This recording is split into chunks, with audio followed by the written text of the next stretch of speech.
గమనించారో లేదో, ఒక్క శివలింగం మీరు ఎప్పుడైనా గమనించారో లేదో, ఒక్క శివలింగానికే ఒక ప్రత్యేకమైన గుర్తు ఒకటి ఉంటుంది.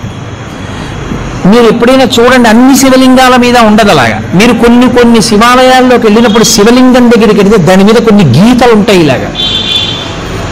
అదేమిటో తెలుసా గీత? అలా గీత ఎందుకు ఉంటుందో తెలుసా ఎవరికైనా? అలా గీత ఉంటే దాన్ని బ్రహ్మసూత్రము అని పిలుస్తారు. అలా గీత ఉంది అంటే నీ అదృష్టం పండి నువ్వు అక్కడికి వెళ్ళావని గుర్తు. 1000 మాటలు ఓ శివాలయంలోకి వెడితే నీకు ఎంత ఫలితమో, అలా గీతలు ఉన్నటువంటి శివలింగం ఉన్న గుడిలోకి వెడితే అంత ఫలితం.